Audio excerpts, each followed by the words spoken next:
I have a question. How is this online deer registration thing working now? Because I do a lot of deer processing. I did 130 of them last year. And people bring in, it's a paper slip.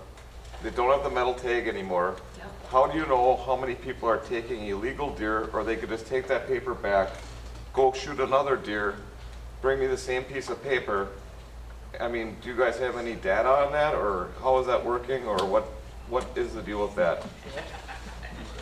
Because, you know, I bring some people in here and I'm like, or they come to my place and they come twice and it looks like the same piece of paper because it's got blood on it. The same blood stain that they had, you know, 2 days ago.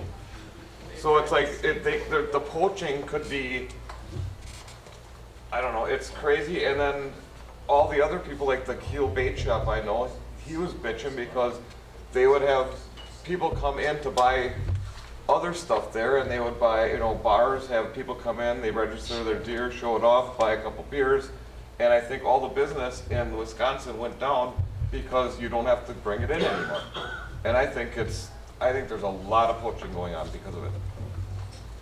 So I understand the second point, and we certainly have heard a fair amount of that, although there are still a lot of people that are still going and hitting the old spots and Yeah. still showing off their deer.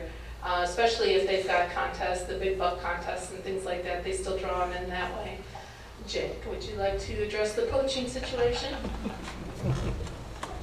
I guess, Aren't you glad you came tonight? right, from my point of view, from my job, I haven't really, I've heard this a couple times already and I've discussed it with some people. I haven't received much guidance on how we're gonna go through this year. You know, it's a big, you know, with everything we've talked about tonight, it's a big learning year. I think we all gotta step up. In a way that I view it from a poaching perspective is, you know, I don't like to put any more work on anybody else, but if you do observe something like that, and I know you've taken 150 deer, I know you don't want to do any extra work, but you could, you know, potentially just, you know, John Smith, registration number, dog. So then Picture, send. a picture, hold it onto, just something that you know, you have your own way of making sure that the hunters are coming in. If someone comes in with a deer and an unregistered tag, you know, I would appreciate a call in a situation like that. Yeah. I know it puts a little bit more work on the process. Well, then my life might be in danger too because they got guns, so. A lot of people like guns. Yep, and you know, there's ways that, you know, we can address the situation without, you know, putting anyone in jeopardy of anything. I think it's all of us are going to have to kind of, you know, step up and you know, watch what's going on and, you know, make sure everyone's doing the right thing. And It's a new system. 98% of the people are honest, but it's that Yes. 2% that's Yep. screwed up for everyone. Yes, and that's the thing, if you are gonna, you know, 150 out of your 150, they might all be great people, it's the one. And that's just kind of where, you know, we all gotta hold ourselves to another level. Yep. And maybe it'll be a little bit extra work this first year, but it's gonna be a new deer season with, you know, this new system, and maybe by next year we'll figure out how to have a great way to document all this in a more orderly fashion. Okay, now I have one more follow-up question to that. That I do deer processing. How often do you guys test for chronic wasting up here? Would it be something that you would be, you know, that I could send in heads, or, you know, 1 every 5 and just DNR come pick it up, send it to Madison? How does that work? Or do you guys go down to like Meadville and just, you know, grab 8 or 10 of them, see where it came from?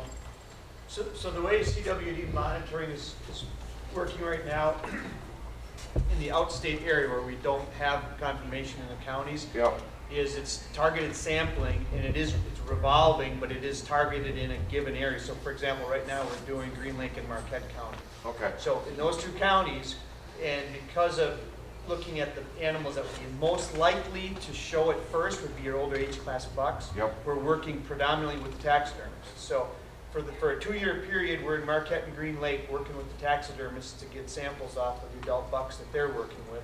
And this will be the 2nd year, and then next year it'll rotate to 2 other counties. So at that rate, you know, it's going to take quite a while before we've hit everywhere, but I haven't seen the schedule, but that's the way it's being addressed. Rather than it being randomly anyone that wants to, as you were suggesting, send in a couple here and there. They're focused in a couple counties, and then they'll. So at some point in Okay. time, you know. Well, what I'm asking is how hard would it be for me to, when I cut off the antler, to grab a piece of, you test the brain, correct? Well, yeah, it's a part of the brain stem. Put it in a vial, put it in the refrigerator, whatever you want to do, and come pick it up. And then you got the tag where it was shot, blah, blah, blah. I don't know. Sure. Just So- an idea. Yep, no, and I appreciate that, and especially appreciate the support to want to do that. So the next step of that, though, is the logistics of how many samples can we process in a year? Yep. And with the cost of each sample, and so they're saying we've got this much to do this many samples, and we can get them all in this 2-county area, and so everything above and beyond that would be above and beyond what, you know, what they're set up and planned to do man-hour and budget-wise. So in all the other counties, there could be tons of chronic wasting, but you're only focusing on 2. So the other aspect that we are doing is targeting any individual suspect animal.